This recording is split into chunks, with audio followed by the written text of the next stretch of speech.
So, hello everybody and welcome. Yes, welcome back here at BSN Network. Looking back here, BSN Network. This is BSN Network podcast here today. It is Tuesday, July 13th. Hopefully everybody's having a good day so far and a good rest of their day.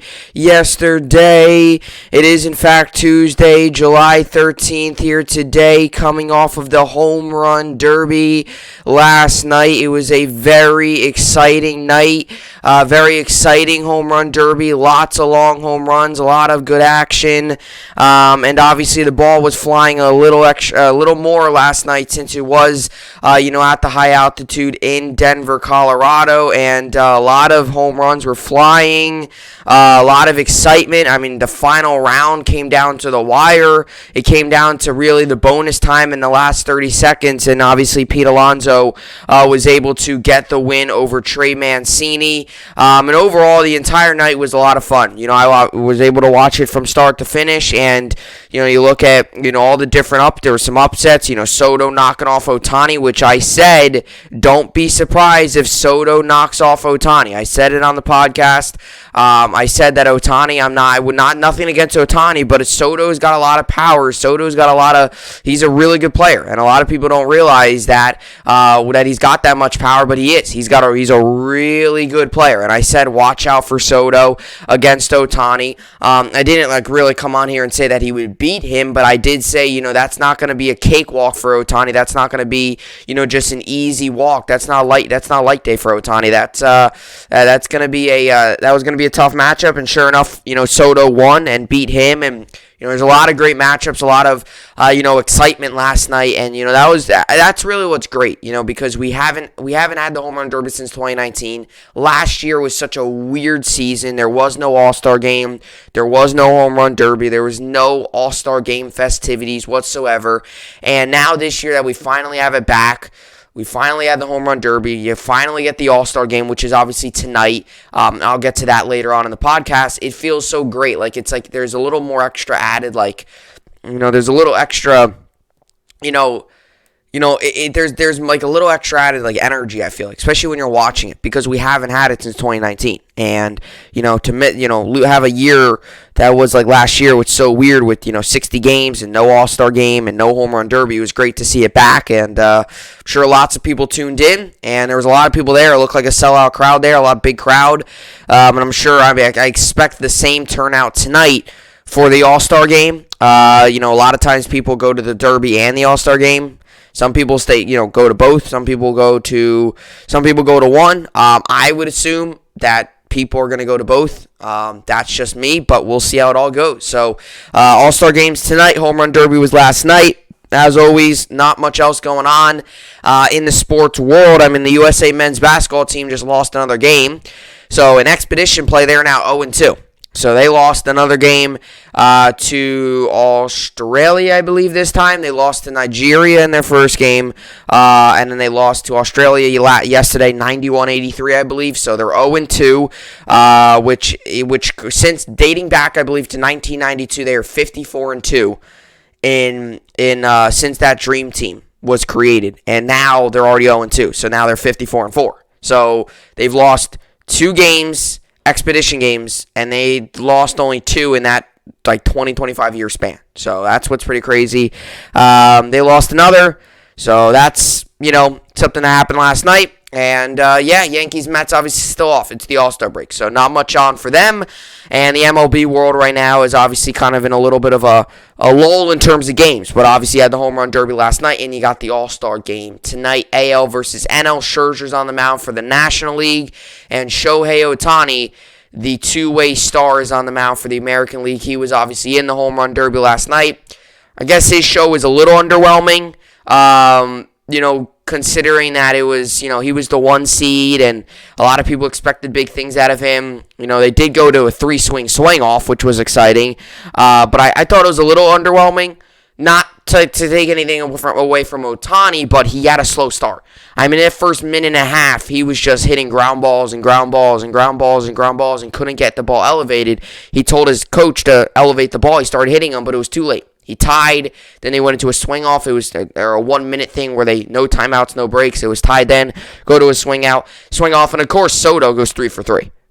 Of course, Soto goes 3 for 3. Ohtani's first swing's a ground out, and that's it. So let's get to the topics for today's podcast. As always, another big podcast in store. Like I said, I'm talking a lot about baseball. So to the football fans out there, I will get to football very soon. It's July 13th. Training camp starts up in 10 days. So believe me, once training camp starts, there will be a lot of football on this podcast. So, obviously, given that it's baseball season, the Home Run Derby, the All-Star Game, there's a lot of baseball to get to, and just a lot of other stuff. Yesterday talked about Leiter, then Kofi Coburn, and there's a lot of stuff. The Stanley Cup, NBA, there's a lot going on. NFL right now, there hasn't been much news.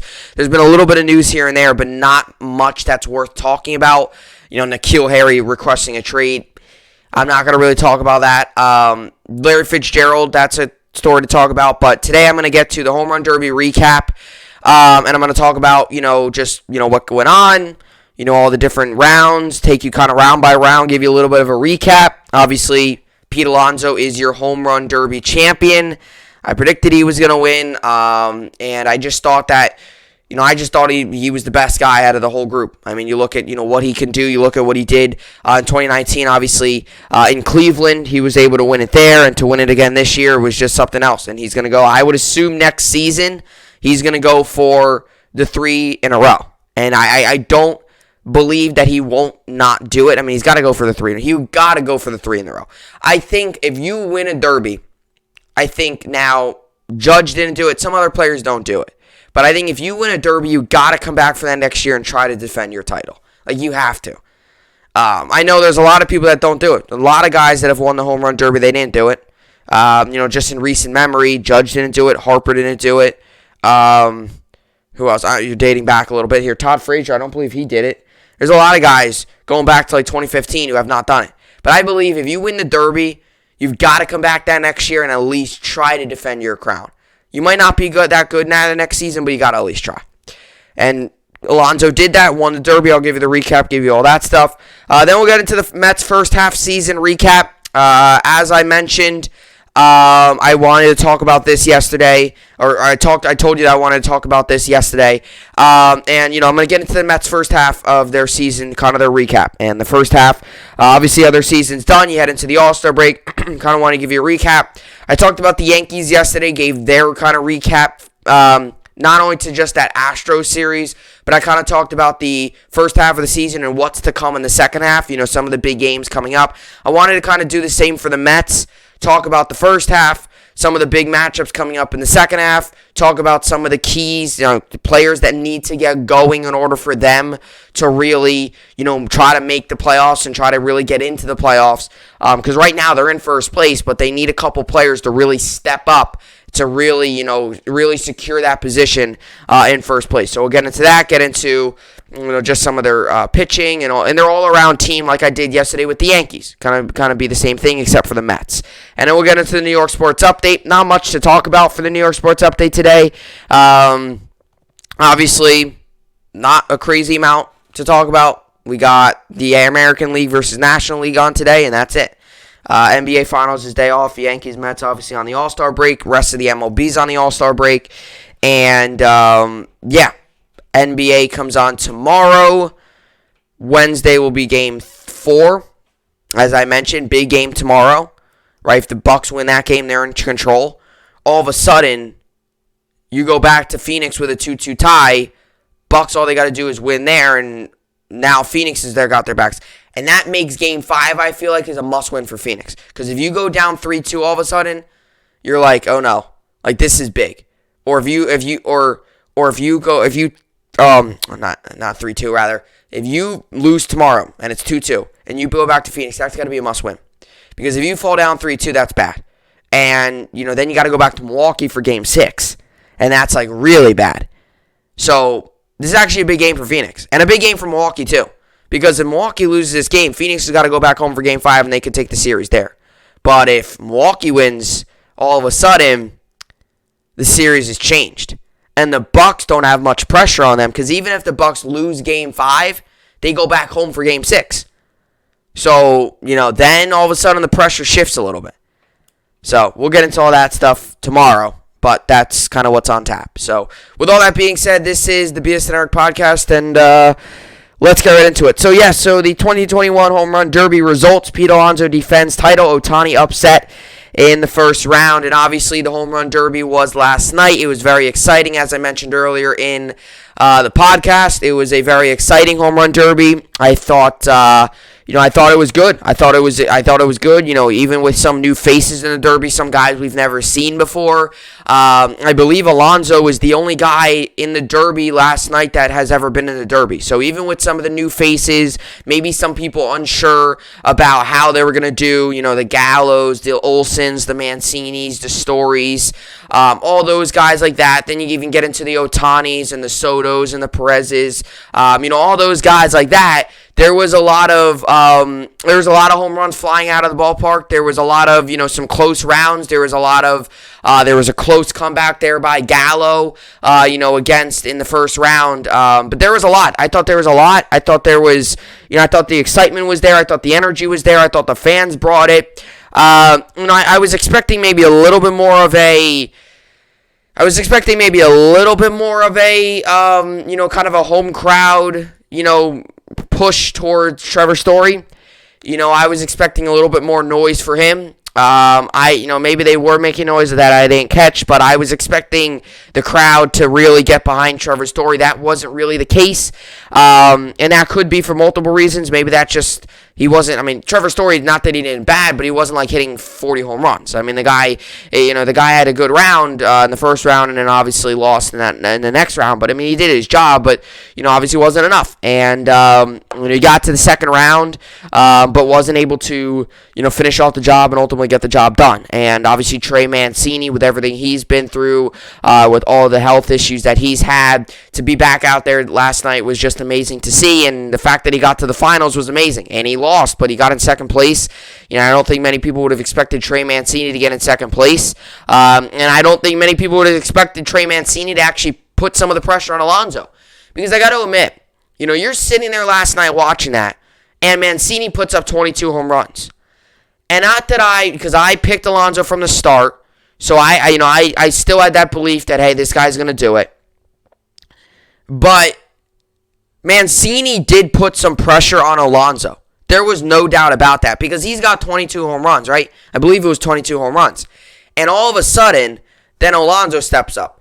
And you're like, all right, Alonso's got to hit 23 here. And that's not difficult, for Alonso at least. It's difficult for really anyone else because 23. Alonso hit 35 in the first round. We'll get to that because Perez, I feel bad for Perez. The guy put up 28 home runs.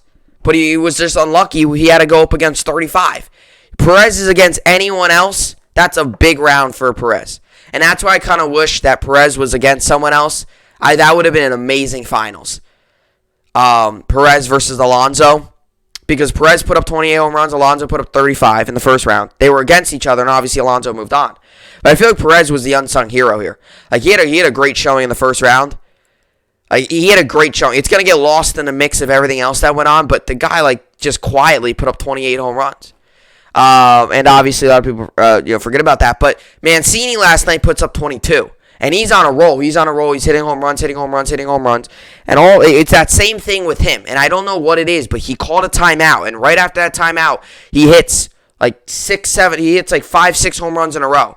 And that same thing happened in the first round against Matt Olson. He had 2 home runs through the first minute and a half or so. He called a timeout. And I was like, geez, what's going on here? All of a sudden, coming out of the timeout, just launches home runs. I forget. They said his home run rate from below 50% home runs to almost 60%, 67% of his hits were home runs at that point. It was unreal. And then he moved on, and that same thing happened in the finals. And then, Alonso goes up there with the pressure on him. 22 home runs to obviously none for Alonso because he didn't start. And, I'm sitting there all right, Alonso's got a good chance. I believe he was the best one in that whole bracket. And sure enough, he didn't get off to a slow start, but it wasn't an electric start. He had like 7, 8, 9 home runs, I believe, called timeout, and then comes out, hits like 6, 7 home runs in a row, gets to like 14, and then we get into the extra time, and he hits like 7, 8 in the extra time, and boom, that's it. Or however many you need, 9 or whatever in the extra time. Or was he at like 16? I don't know what it was exactly, but he was up there. And after that timeout, where, like I said, it wasn't that he got off to a slow start, but it wasn't like anything electric where, wow, he's got 12 home runs in the first 1.5 minutes. He had 7. And, I think we all knew when he had 7, I think we all knew after that timeout, like, there's no way this guy doesn't hit 15 more in the, 2.5 minutes because he got the bonus time because he was launching home runs. Although Soto hit the long home run last night, 520 feet. Don't ask me how that's done. And then obviously comes out, starts just launching home runs, and ends up beating Mancini. And then obviously, defends his crown. And, I think next season you got to go for the three-peat rather. I think you've got to go for 3 in a row. And if you win next year, you got to go again. You just got to keep going until you lose. And maybe he's got a different look on it, like ended on a high note. I won back-to-back. Let's keep it like that. But you got to keep going. And I think Alonso will. Because Alonso's one of those rare guys that will go back. A lot of guys do the home run derby. They win and are like, all right, I'm satisfied. I did, I went in there. I was just happy to get invited. I was happy to be in it. I won. And that's it. And I think that's what Judge's mindset was. He got into the home run derby in his rookie year. He was having an amazing year, won the derby, he put on an electric show. Before last night, he hit the longest home run ever in the home run derby with 515 feet. I think in the StatCast era or whatever. And then obviously last night, Story first beat it with 570-foot home run, 17. I believe it was 517. And then Juan Soto hits a 520-foot home run. And, a lot of guys don't hit, a lot of guys, I don't know if you'll see Salvador Perez in it again next year. He even said, he was happy to be in it. He had a good time. That's it. A lot of these guys, that's the only reason they go in. Let's see what I can do. Let's see how many home runs I can hit. Bring your favorite pitcher along, and let's do this. And some guys go in it like Alonso, we're defending this crown. We're gonna try to win again. And, then next year we're going to go for another. And right now, Alonso's got a 2-time home run derby champion. And it's crazy that he's won 2 home run derbies in this is his 3rd year? Because he won in his rookie year too. Last year was so weird. Technically, his second full year. Technically, this is his second full year, and he's won 2 home run derbies. But this is his 3rd year in the league. He's won 3 home run derbies. Not 3 home run derbies. 3 years in the league and 2 home run derbies. So that's pretty crazy. And, another thing I noticed too was even Ohtani in the first round, right? With the thin air, I was wondering that too. Because with the thin air, obviously being that it was in Colorado, with the high altitude over there, I was wondering if any players were going to be affected. I knew the balls were going to be affected. Balls are going to carry there. And that's why I believe you might have saw a 520-foot home run. If that's anywhere else, that might be 510 feet, 505. And I'm not taking anything away from Soto. But I am saying that balls out there could travel an extra 10, 20, 15 feet. And I'm not taking anything away from everyone that cracked 500 last night. That's still a crazy feat to do. But it is the truth. With the thin air, balls tend to travel a little bit farther there. And you can't deny that. It's the truth. But the one guy I noticed that was really, really struggling was Ohtani. Not with the home runs, but after every timeout, he had his hands on his knees, he was down, it was unreal. He just had a tough time catching his breath, I guess. And, I don't know, that could have affected him a little bit. I did notice that, Alonso, Trevor Story didn't seem affected. I mean, that's one thing where I saw that Trevor Story might make a little bit of a run because he was used to the thin air. That's his home ballpark. He plays there. Now, very well, at the end of the month, he might be with another team as they might trade him. But he's very used to playing there.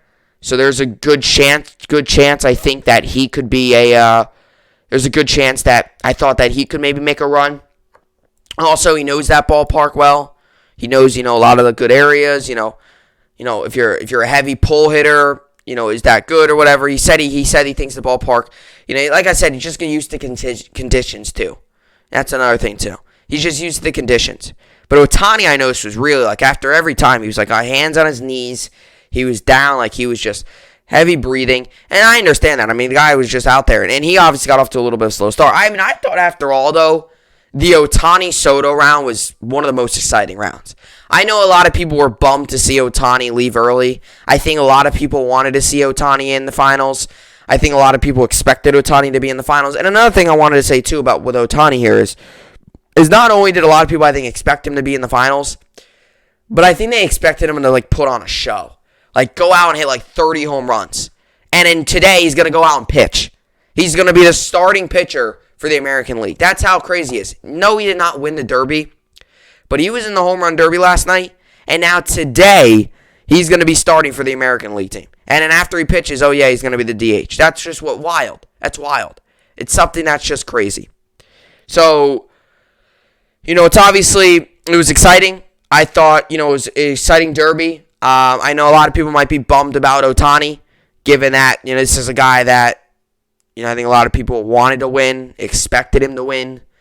But I actually found that first round between Soto and Ohtani was relatively entertaining because that round went into the swing-off. And we don't usually see swing-offs that often. Number one, we usually see it done in that 3-minute time they have. Or however minute time you have, 3-4 minute time. Right? We usually see it done by then. Like after that, it's done. And that's what we usually tend to see. But when you get to extra time, like the 1 minute, that's exciting.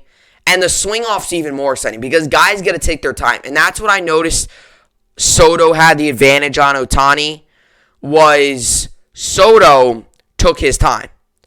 And Soto is the guy, when he's up there, if you watch him in games, when he's up there, he likes to take his time. He sees a strike, he'll step out, loosen his batting, tighten his batting gloves, do all that, stand back in. He takes his time. He was able to do that last night too. And, he got the pitch, hit a home run, steps out, take his time. Got another pitch, hit a home run. You go 3 for 3, pretty much you're going to win the swing off. And Ohtani, sure enough, hits the ground ball.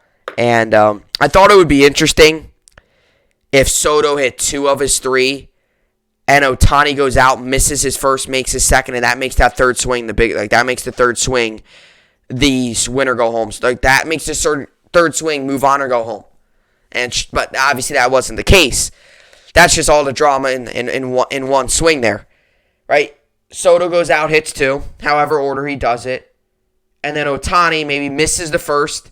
The second one he needs to get, he hits the second one, and then it comes down to the third one where if he hits that, it's another round, or meaning like another swing off. If he misses that, game over. But sure enough, Soto goes out and hits 3 for 3. And like I said, Soto, I said it on the podcast, Soto was underrated going into that Derby. And I think, now if Soto, I think, was maybe the 6th seed, or even if he was facing anyone but Ohtani, I think a lot of people would have probably been looking at Soto, but I think it was just the fact that he was going up against Ohtani, and Soto was the 8th seed. So a lot of people aren't going to focus on the 8th seed. But I think it's the truth that, Ohtani, I think Ohtani had the most pressure on him, and he wasn't really able to deliver, but I thought it was still an exciting round. I thought that was one of the most exciting rounds. It went into a swing-off. That round took like 25 minutes to be complete because you had the whole round, you had all that stuff. Then you had, then you had the 1 minute round. Then you had the swing off, which took some time because the players were able to do their own pace. And that was it. But Soto's got some serious power, and he showed that last night. No, he did not win, but he's got some serious power. And Pete Alonso, like I mentioned, he was the only guy last night that when you're sitting there watching the Derby, he wasn't really showing any signs of slowing down. Like, he was just going all out. Like, he wasn't showing any signs of showing down. He wasn't showing any signs of slowing down. Other guys, they were tired. You could tell that, getting to the second and into the finals, you could tell that they were getting worn down. But, Alonso looked like he was going out, and Alonso looked like it was his first round. I mean, Alonso had 23 home runs. He probably could have put up about 26. Because what? He had like 30 seconds left, I think, in the bonus time by the time he surpassed Mancini in the home run total. He could have very well that round got up to 26, 27. 28 might be pushing a little bit, but easily 27 home runs that round, which would be still a lot. 27 home runs is a lot. And I think, another thing about Alonso, too, is he had that round against Soto where he didn't have to exert that much energy because Soto only put up like 11, 12 home runs, I think, right? Something like that. He didn't have to exert much energy there. That was kind of an easy, or was that 16 home runs, I think? I don't know. But it wasn't an amazing, it wasn't like a round that he needed to go out and hit 25 home runs to win. And that's another thing, too, that I think went into it was, he was able to go out there. But I say this again, like, Salvador Perez, everyone's going to talk about Ohtani today and Alonso and, Soto beating Ohtani. Those are kind of the big storylines of the Derby. Mancini getting to the finals. I don't think many people saw that coming. Trevor Story, the hometown favorite. I think some people had him going to the finals, but he did get to the second round. Right? I think Salvador Perez was still put on one of the better shows. This is a guy who had 28 home runs in the first round. He goes up against anyone else, he beats them. He just so happened went up against Pete Alonso, and Alonso had 35 home runs in the first round. 35 home runs. Some guys won't hit that the entire Derby. Their first two rounds, they'll hit, I don't know, maybe 40 home runs. He already topped that in a round in 10 swings. Alonso last night was something else. And he was. He was the only guy there that wasn't really showing any signs of slowing down. He had all the energy in the world, it seemed. He wasn't seemed very tired. He was taking some really good swings, and his pitcher was throwing balls like that right down the middle, right in his zone. They were high and a little bit inside, and Alonso was taking those pitches, driving them. And, I actually thought last night with Ohtani, I thought his line drives were going to work well. Last night, he hit a lot of pop-ups. And some of them got out for home runs. Don't get me wrong with that. Some of them got out for home runs. But he hit a lot of pop-ups. He hit a lot of high fly balls. Some didn't get it. Some got out. Ohtani throughout the season hits what they call lasers. However you want to call it. Line drives, lasers, bullets, whatever you want to call it. He hits those in the regular season. He hits things that get out in a hurry. He doesn't hit very many high moonshot home runs. He hits a lot of line drive home runs that get out quickly. They might not go 25 rows up the bleachers, but they get out, and they get out very fast. But last night, he was hitting a lot of pop-ups. The line drives, the lasers, the bullets that he hits weren't really there last night. They weren't. That's what I felt anyway. And maybe you disagree, but that's what I felt last night. His kind of laser home runs really weren't there. And that's what I thought actually played a little bit to his advantage was the fact that he hits a lot of lasers. The thin air, it's going to carry more. And they were going to get out quickly. And with the time, hitting pop-ups not going to help you. Hitting lasers, getting quick home runs is only going to help you with the time. He had a lot of pop-ups. Alonso was so consistent too. Like his balls, they were all just, you knew off the bat they were home runs. That's what I noticed too. A lot of these other hitters, they hit some home runs that off the bat didn't look like home runs, but they were. Alonso, once you knew it off the bat, he was so predictable. Like that ball at the bat, you knew it was gone. It was just how it was. He was just dominant. And his home runs too, they were like line drives, but they just kept traveling. I remember there was that one home run that went all the way by the scoreboard. That thing off the bat looked like it was going to be a line drive, and all of a sudden it just kept traveling, and finally lands in like the back of the seats, in the way back row of the bleachers out there. That's what I noticed. Was like all those seats out there, they were just landing all by that big scoreboard.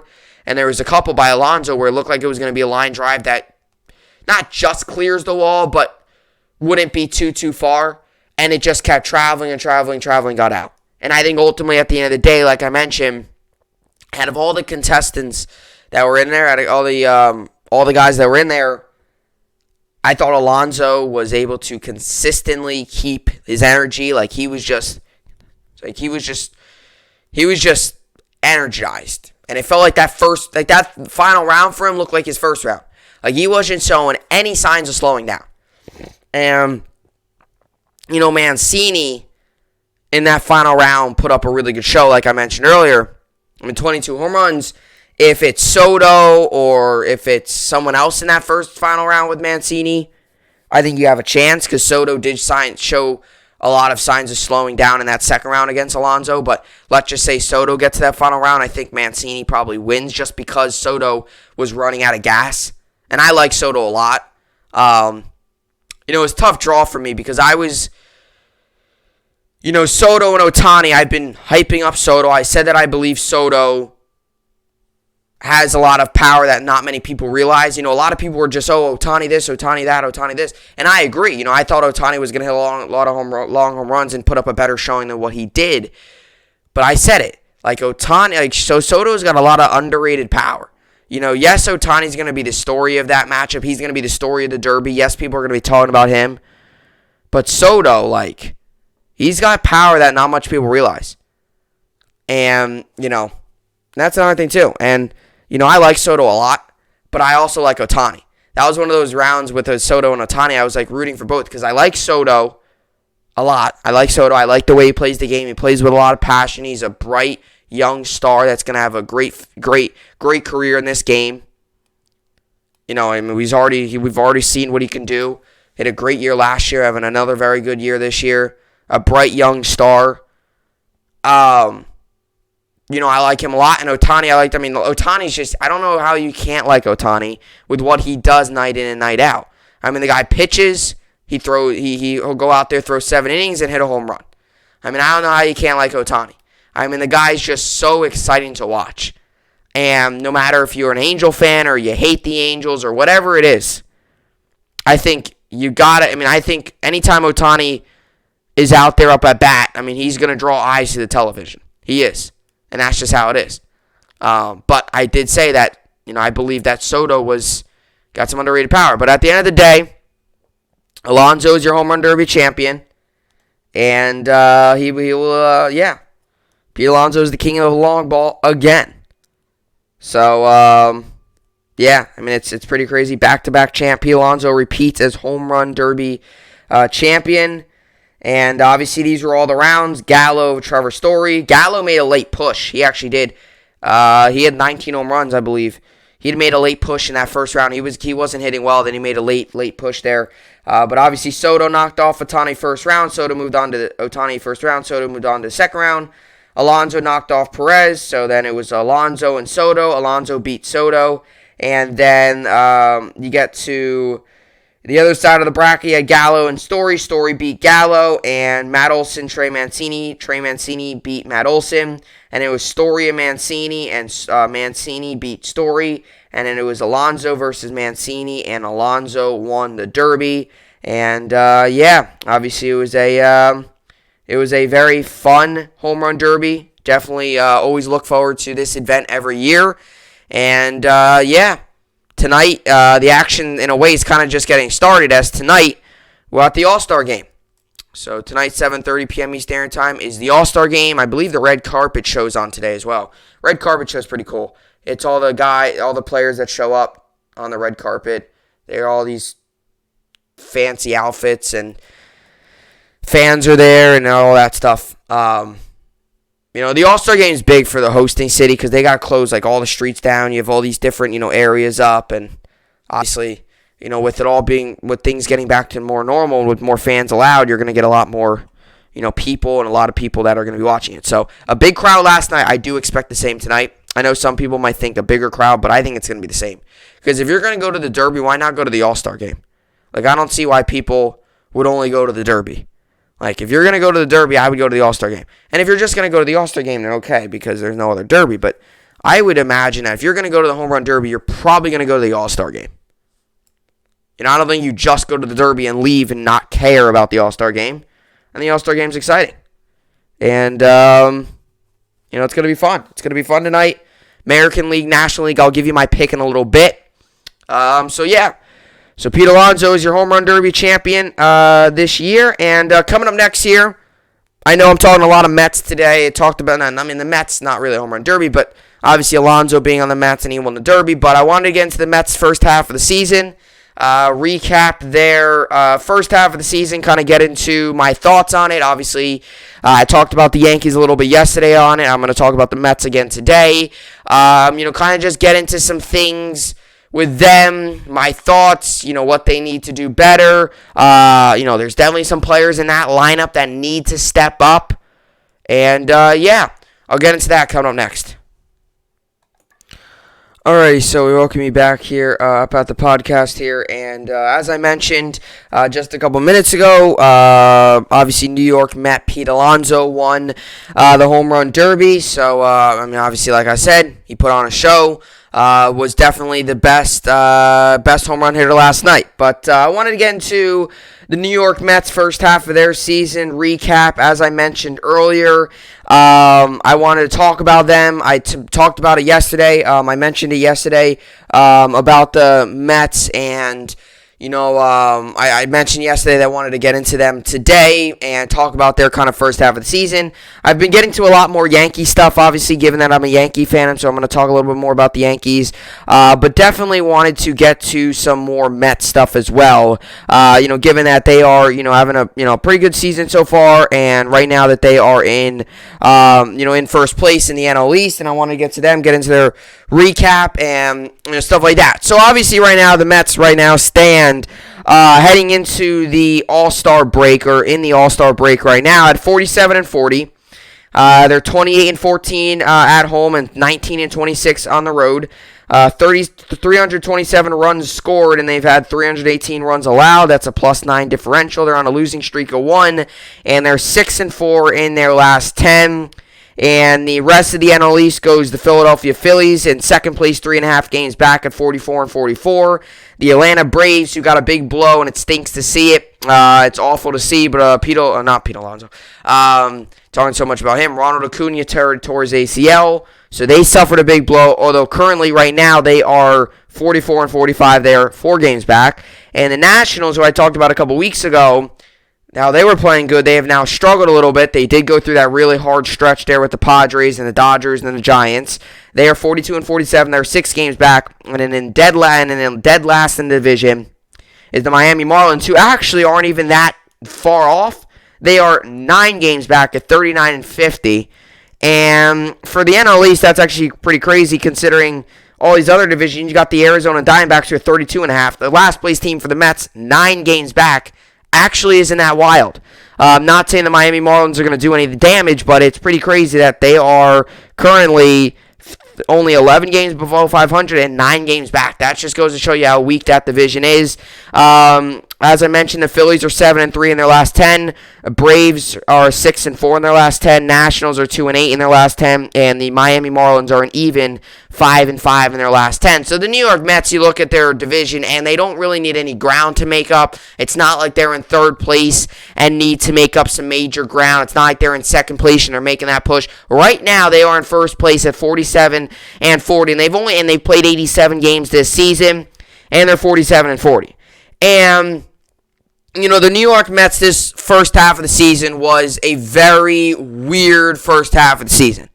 Like, the Mets this first half of the season was a very weird one. They had a lot of doubleheaders. They had a lot of rainouts, a lot of postponements. They had a lot of weird games where they would show up, they would say they were going to play, they're not going to play. They started a game, they pitched, 9 pitches, and then it ended up ending that game.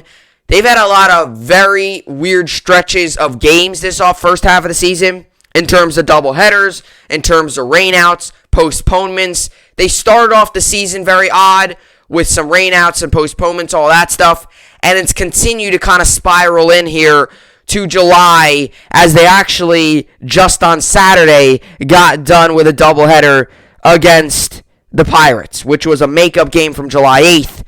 They had a doubleheader. So the Mets have had many doubleheaders. They've had many rainouts. They've had many postponements. Not that that's used as an excuse, but as if you're a Met fan, you gotta hope that these next however many games left, they played 87 games. I'm not going to do the math, but this second half of the season coming out of the All-Star break is much easier and a lot more normal in terms of playing games pretty much every day. Not many doubleheaders, not many postponements. You got to hope that the injuries is better. That's another thing the Mets have suffered from a lot this season has been injuries. They've had a lot of injuries. They've had guys like Billy McKinney need to step up. You had VR that needed to step up, then he got injured. Tomas Nido. There's been a lot of guys that have needed to step up. There's been a lot of guys that have needed to make some big improvements, some guys that have needed to fill some big shoes. You've had some guys, too, that have struggled this season that you were not seeing coming. I don't think many people saw this struggle from Michael Conforto. I don't think many people saw Jeff McNeil going to struggle this much. I don't think many people expected Francisco Lindor to go into the All-Star break with a bad batting average and not making the All-Star game. Right now, Francisco Lindor is batting .227. And yes, the final game before the All-Star break where they lost 6-5, he did go 3 for 4 with a run scored, 2 RBIs, a walk, and he hit a home run in that game. Yes, he did that. But there's been a lot of guys that have had some production that have been lost. And the Mets offense has been terrible. There's no other way to put it. The Mets offense has not been good. Look at the batting average. .252 from Dom Smith. Huge drop off from last season. .227 from Lindor. Not what they paid him for or nor expected. .250 from Alonso. I believe he's an all-star. But even then, you would hope that his average is a little more up. Jeff McNeil, .258. He's starting to get it up there a little bit. Look at Conforto, .202. VR, who was hitting really well, he's starting to get, his numbers, too, actually don't mean everything because he's got a lot of big hits, but his average isn't great, .235. McCann, .249. And you get into some of the other guys who don't play that much. Guillorme, the third baseman, actually is batting .280. And then you look at Brandon Nimmo, .317, doing all he can. What's key for the New York Mets going into the second half of the season is, number one, they have to get the bats going. You cannot keep relying on Jacob deGrom. Now, that's all good. You can rely on Jacob deGrom all you want. He's the best pitcher in baseball. But you cannot keep relying on all these guys, this pitching staff, to go out, throw 7 innings every night, and allow 1-2 runs. And they get to find a way to get the job done because your offense gets 3 hits and finds a way to string together 2-3 runs. That can't happen if you're the New York Mets in the second half of the season. You've got to find a way to get the bats alive. You can't possibly expect your pitching staff every night to go out, allow 1 run through 7 innings, and the bullpen do their job for the 8th and the 9th, and you go out and find a way to get a 4-hit, 2-run win. That can't happen. Now, the Mets pitching staff has been just a bright spot for not only the Mets, but arguably they've had some of the best pitchers in baseball this season. Taijuan Walker has had an amazing year. Marcus Stroman has had an amazing year. Jacob deGrom's the best pitcher in baseball. Right? Their pitching staff has been great. That's all great. But if the Mets want to continue to hit, or if the Mets want to continue to win and continue to stay in first place, they got to get their bats going. And maybe that's going to come around with the second half, and Lindor has always been a better second half player. I mean, if you're a New York Met fan, you got to hope that Francisco Lindor has a much better second half than he did first half. And like I said, and this shouldn't be used as an excuse, but I am going to use it. Not as an excuse, but I am going to say that the Mets had a very hard first half of the season. In terms of scheduling, when they're playing, when they're not playing, in terms of going to play and not going to play, all these doubleheaders. There's been so many injuries. I mean, it looks like the Yankees gave the injury bug to the New York Mets. We'll see where the New York Mets go from there. Who the Mets give it to next. It seems like it's this injury bug all of a sudden is viral. Like, watch out, it's viral because the Yankees had it, and now all of a sudden the Mets have it, So who are the Mets going to give it to next? The injury bug is in the air somewhere. Somewhere in the New York air where the Mets and the Yankees are both breathing it because the Yankees had it, now the Yankees don't have it, and now the Mets have it. And don't get me wrong, the Mets' first half of the season has been very hard. And the fact that they're in first place is great. Now, they're in first place in a weak division. So they're in first place, but they're just doing enough to keep their head above water. Like, that's how the Mets have always are. Like, even when they're struggling and people start to bash the team, they all of a sudden start winning a little bit. And then they start struggling again. Oh, they're starting to win a little bit. Then they make a little bit of a run. The Mets have always been a team to do just enough to keep their head above water and not get completely stomped on and crushed. Because I will tell you what, the Mets are and you could say this about any team. You could say that the Yankees are a 8-2 stretch away from being all of a sudden the Yankees are an 8-2 stretch away from getting into second place. You could say that. You could say this about any team.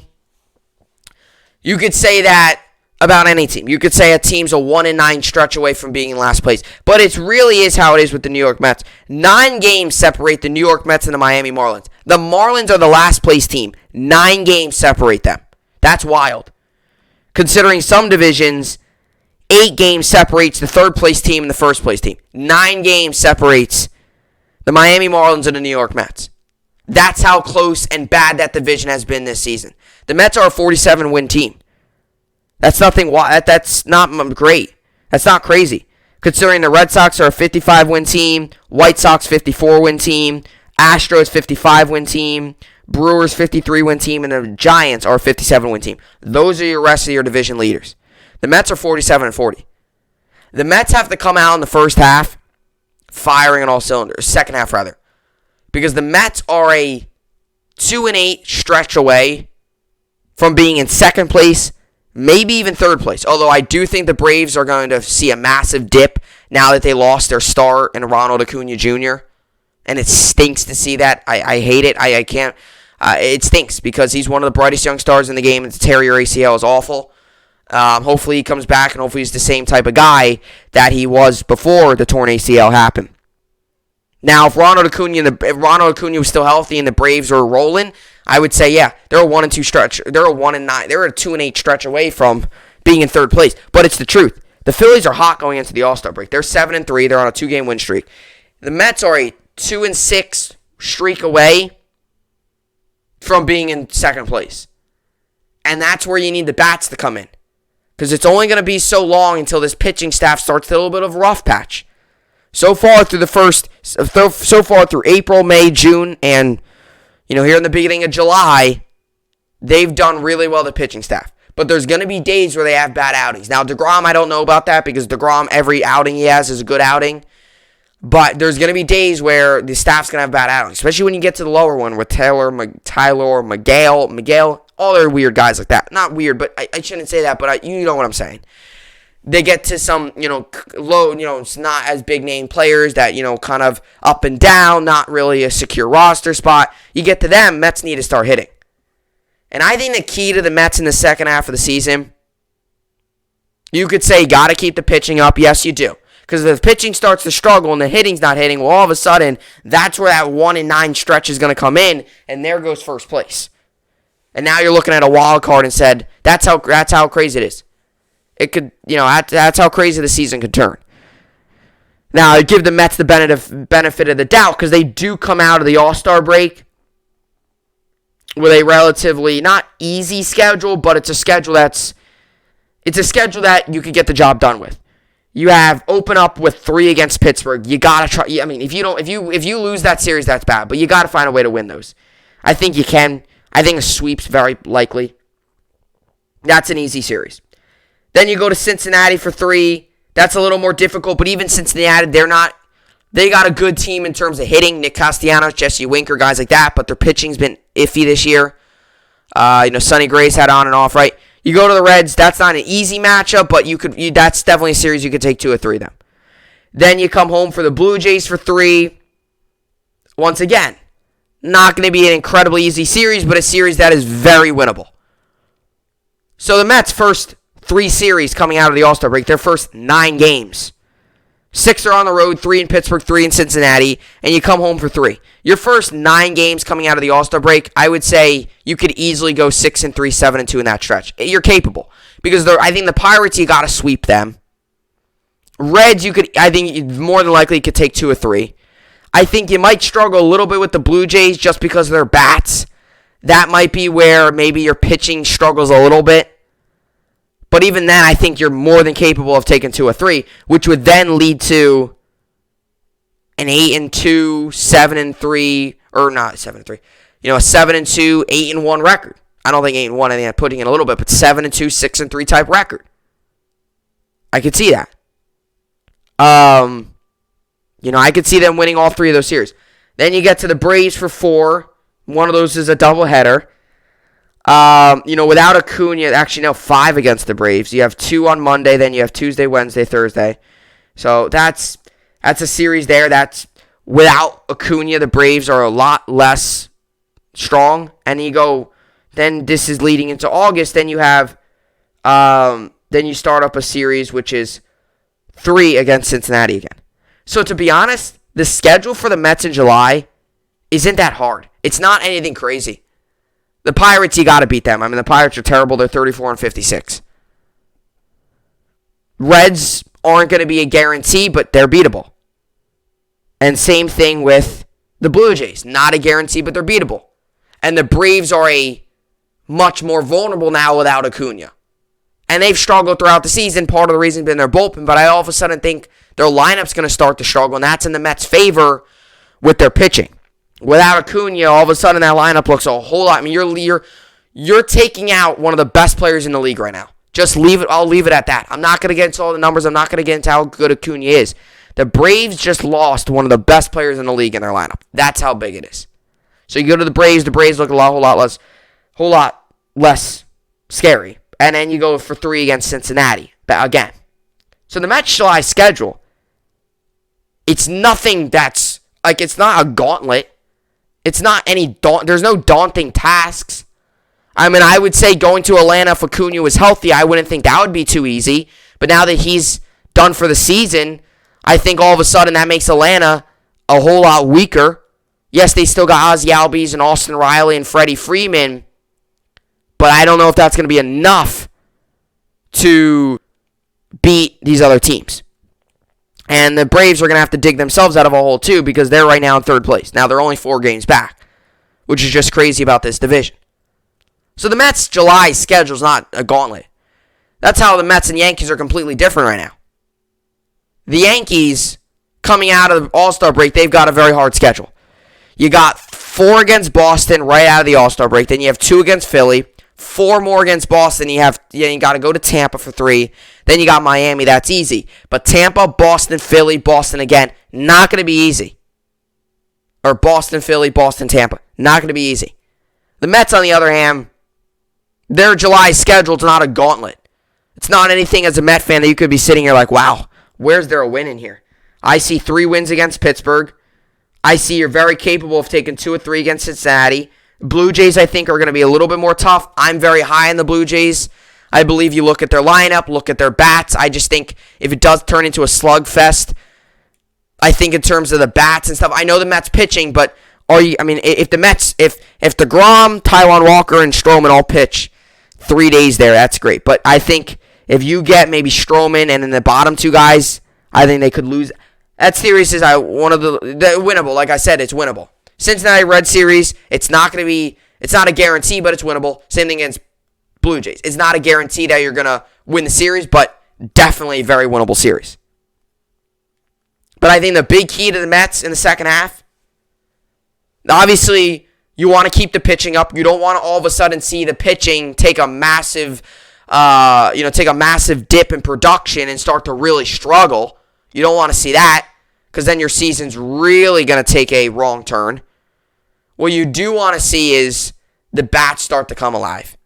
The Confortos of the world. Let's get out of the 202. Right? The Dom Smiths of the world. Right now, out of everybody on that team, in terms of games played and at-bats, Dom Smith leads the team in batting average 252. That's not good. He leads the team in batting average, 252. Now, you could say Guillorme, but Guillorme has not played enough games to be considered in the conversation for best batting average for the Mets. You got to have a certain amount of at-bats. Dom Smith leads the team in batting average, 252. Because he's had the right amount of bats. That's not good. That isn't good. That's not good. I mean, I'm not trying to compare Dom Smith to Vlad Guerrero, but Vlad Guerrero right now is batting, what, like 364? He's the leader for the Blue Jays. That doesn't happen every day. That's a little bit, but that's what I'm just saying. I'm comparing that. It's a whole 100 points up than what Dom Smith is.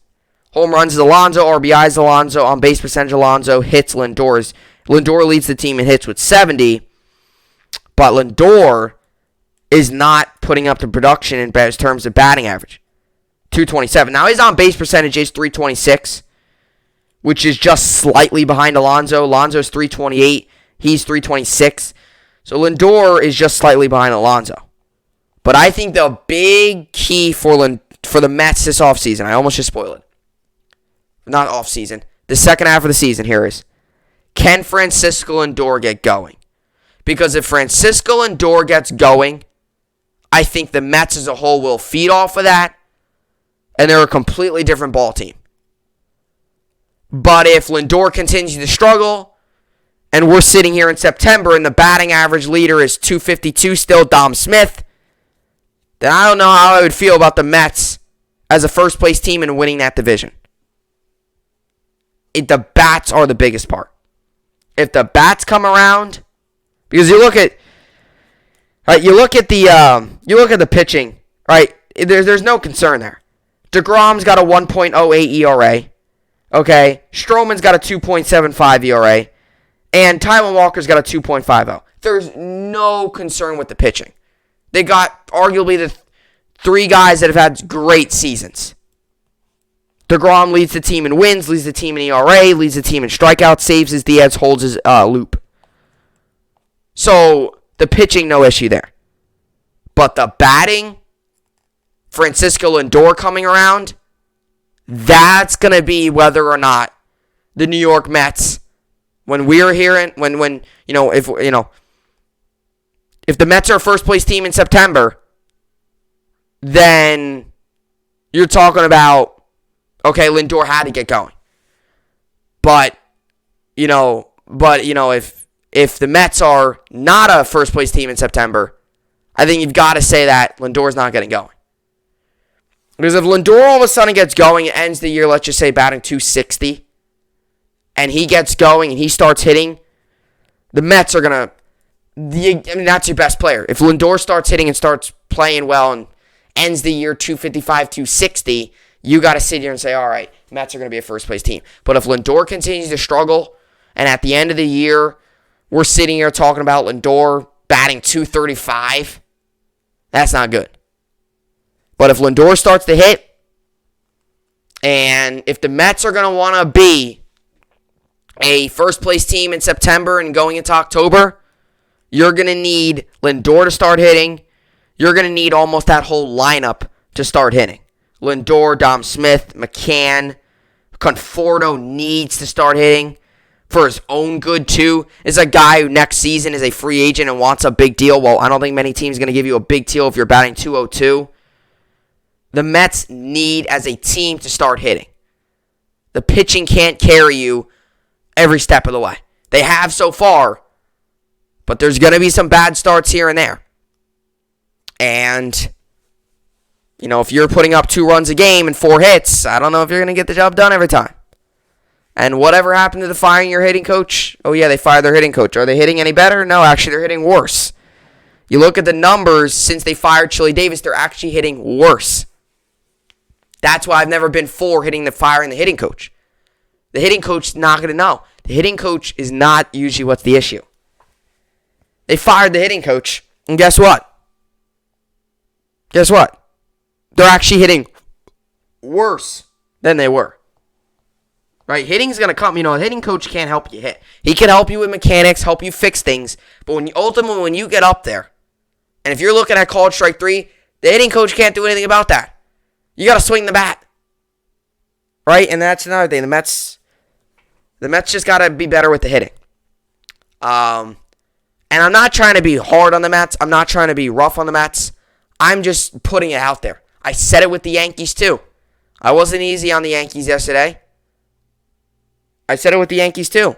The Yankees got to find a way to squeak out some wins against the Red Sox, Rays, and Red Sox again. Because if the Yankees come out of the All-Star break and they're not winning, that's an issue. The Mets, on the other hand, they're in first place, but the schedule favors the New York Mets. Because the Phillies, on the other hand, they come out of the All-Star break too. They've got 4 against Miami, then 2 against the Yankees, then 4 against the Braves, then 4 against the Nationals, and then 3 against Pittsburgh, which will lead into August. So actually, the Phillies don't have a very daunting task either.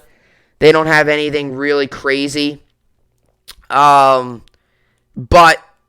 you know, they don't have any daunting tasks, but they do have almost like the Mets have. They're not gauntlets. It's not daunting. It's not something that's unbeatable. It's not something that you're going to need to hope for a win, but it is not going to be easy. You're going to have to try to get the job done. They're not easy wins, but you're more than possible. And more than capable of getting a win. So, the Mets right now stand at 47-40. You start off the second half of the season against Pittsburgh, in Pittsburgh on Friday. You want to get off to the right start. If you get swept in Pittsburgh, oh gosh, that's not going to be good. You know, I do think if the Mets start hitting, they're going to run away with this division, especially if Lindor starts hitting. I think the biggest key for the Mets is if Lindor starts hitting. Because just think about this. Lindor, when he's hitting, is the best hitter on that team. If he starts hitting, all you really need is sometimes one guy to get that whole lineup going. Because all of a sudden, hits become contagious, and Lindor's getting on base, and Nimmo, who's been great this season, is still getting on base. And Nimmo's been batting .317. As I mentioned earlier, highest batting average Dom Smith, but Nimmo has only played, let's see how many games. Nimmo has only played, has only played 31 games. Since he's come off of injury, he's been really playing well. You need to get into the higher games and more at-bats. So that's what I'm saying. So in terms of at-bats and games played, Dom Smith leads the team in batting average. But Brandon Nimmo, since coming off of the injury, he's been on fire. And Nimmo, too, he seems like he's been playing the game with a lot of... So he just seems to be playing the game with more excitement, more passion. And, you know, the Mets need to feed off of that. But I'm going to say, I said it already a couple times, I'm going to say it again. The New York Mets, if they want to be a first place team in September, you need the bats to come alive, and you need Francisco Lindor to hit a million times better than what he was hitting in the first half. Simple as that. It is as simple as that. Now, I'm not saying it's simple to get hits, but that's what I'm trying to say that if the bats come alive, then this team could really do damage. And another guy could forward on guys like that. They need to try to get going here. That's what I got. So, you know, first place team right now. In a way, it's a little bit ugly, you know, first place team. But I'm not going to sit here and complain. But I do think if the Mets, they just got to get their bats alive. That's all. That's all they got to do.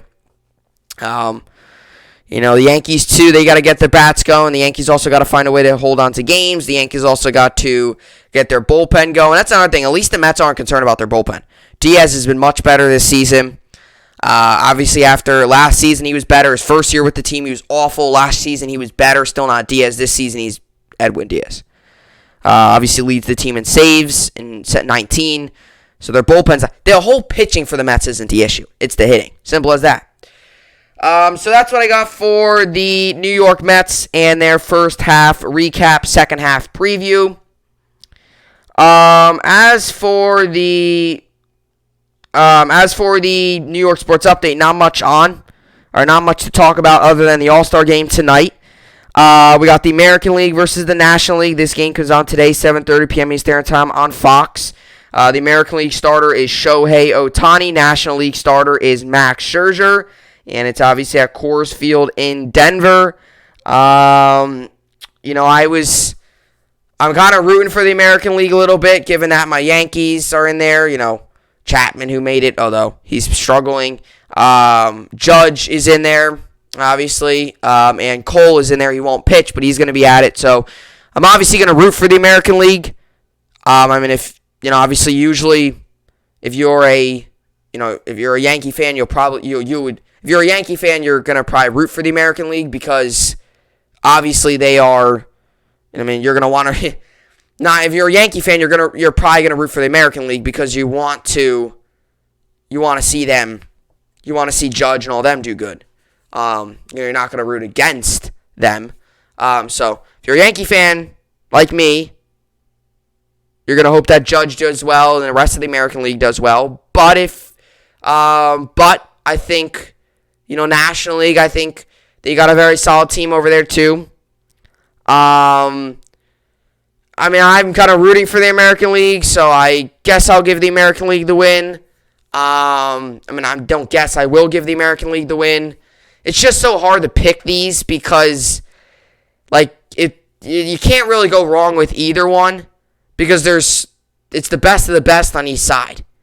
It's not like one side's got way more talent than the other. That's not true. Best of the best is on each side. I will say that the American League has Ohtani and Vlad Guerrero, who I would say right now are the two MVP favorites. But you go to the other side, and you got a lot of other good players as well over there. I'm going to say the American League. I'm rooting for the American League. I'm sure many other Yankee fans are going to root for the American League and root for Aaron Judge and root for Cole. And although Cole's not pitching still, and obviously all those guys, Cole's not pitching, but hope that Judge has a good game. So, I'm going to say the American League wins. But, like I mentioned, you can't go wrong with either because it's the best of the best. It's not like one side's got way more talent than the other. It's the best of the best battling it out. But I got to give it to the team I'm rooting for and got to give the win to the American League. Now, I'm not going to, I would just hope for a good game. I hope for a good game, and the ideal would be Judge wins MVP. That would be the ideal. Comes in and hits, 2 bombs. That would be ideal. Or hits, a double and then hits another double, except that double he drives in 2 runs and that's it. That would be ideal. I'm just rooting for the American League. I'm rooting for Judge. Hope that he does well. Hope that he has a good game. He's probably going to get about 2 at-bats.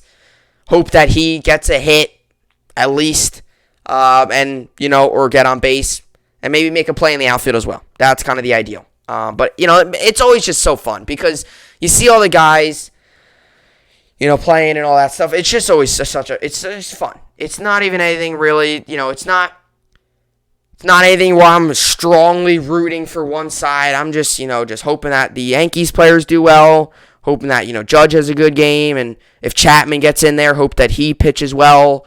All that stuff. That's all I'm hoping for.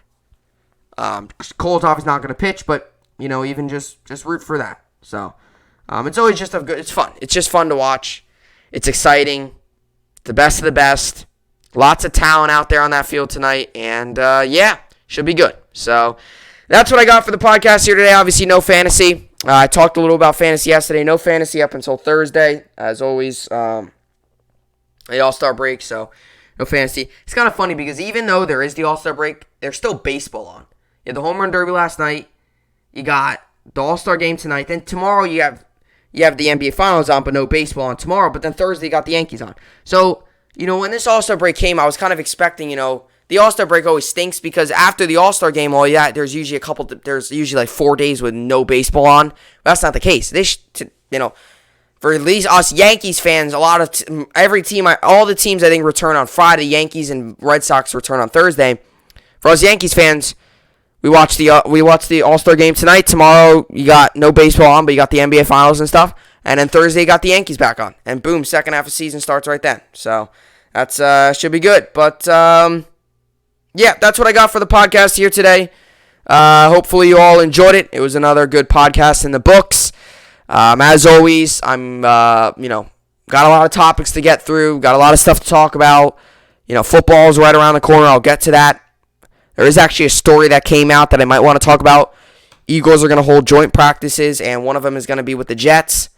And the Jets, I think, are also holding some other joint practices. So, and I want to get to some of the players and Elijah Moore. I've been wanting to talk about Elijah Moore for a long time now. I was probably going to get to him closer to training camp, though. So, obviously, only 10 days out from training camp. So, football, training camp, right around the corner. So, that's good. But, yeah, with all that being said, that'll do it for the podcast here today. Enjoy the All-Star game tonight. Hopefully, there's a lot of action, a lot of excitement, some good hits. I'd like to see some long balls, some home runs. You just got to hope for all the highlight reel plays. Maybe a nice diving catch, a nice play, all that stuff. Gotta expect that. You always got to expect that from the All-Star game. You got to expect a highlight reel play, a long home run, something like that. So, enjoy the All-Star game. I will see you all back here tomorrow. Hope you enjoyed it, and thanks for watching.